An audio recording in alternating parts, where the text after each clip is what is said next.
The company has actually quite a long history, so it's been around for over 50 years. Motion control wasn't very well known as a technique until Star Wars, really, in 1977. They actually used a lot of motion control for doing all the spacecraft scenes. So they'd build these big models of these spacecraft, and then they'd have these amazing shots with the spacecraft kind of going past the camera. So with Star Wars, this whole era of using motion control to create special effects suddenly became known, and that really kind of was the start of a boom period for motion control, where Mark Roberts then started creating motion control equipment for studios all over the world for all types of different applications.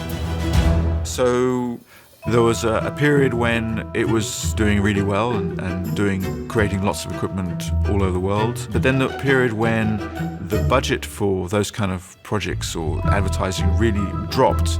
It was also the period when the kind of dot-com bubble burst. After nearly 5 years of market growth, the dot-com bubble has finally burst, leaving thousands reeling from the crash and internet investors from all around the world stampeding to their brokers. At one point, we got an advisor in, looked at it, and he said, well, really, you should just close it now before you get into any legal trouble, really, because of the finances. It's like, okay. None of it kind of quite felt right. So kind of I decided, well, let's try and do something about it. But at that time, Mark Roberts' motion control was very small, and they had very few staff, and it often went down to a 4-day week. They created very large rigs for a very niche market. You know, we had good products and we had good engineers, but, you know, we needed to kind of change what we were doing. We had to kind of come up with products for other industries. He then developed it into other markets, smaller equipment that could be purchased by many, many more people.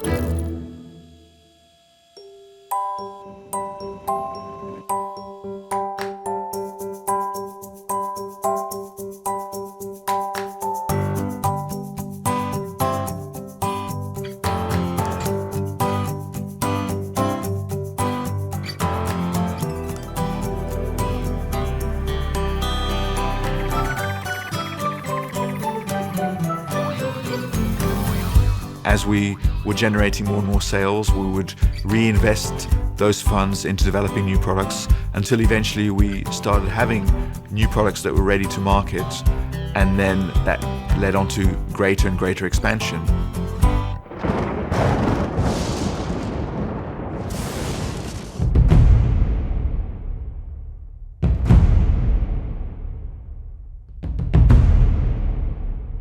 Really, we needed something that was a little bit different. Actually, what people were missing was something that was very, very high speed. Traditionally, film cameras that shot at high speed ended up being huge because they were using film. Now, suddenly came about that people stopped using film because digital cameras became good enough that they were getting the same results. So these cameras suddenly became smaller, and what we were able to do was create this new machine that could take smaller cameras but moved much, much faster, called the Bolt. And the Bolt is really a very high-speed motion control rig that can literally go from stationary, move to a new position, to stationary in a blink of an eye, really, really quickly. And so you can have not just high-speed footage, but also you can make it look like the camera's moving during that period. So how does it work? You put a camera here and the robot can move the camera around at very high speed with very high precision, repeating the same position of the camera for each frame.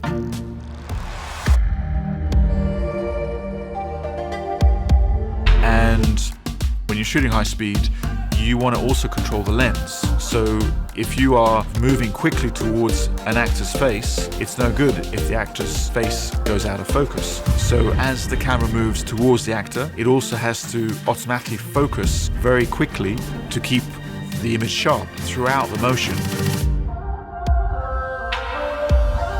Originally, the Bolt was designed to just be stationary. Like all our other systems, we gave it rails.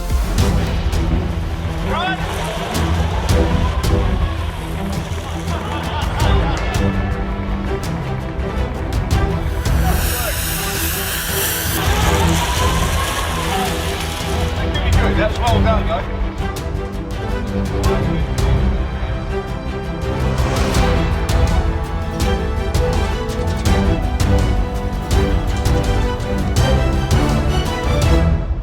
So actually what we found was with the Bolt and with the Milo as well, there's actually been a real resurgence in motion control. People are more aware that really if you want to do those kind of shots that these masters of special effects and visual effects are creating, they're doing it using motion control as well as computer graphics.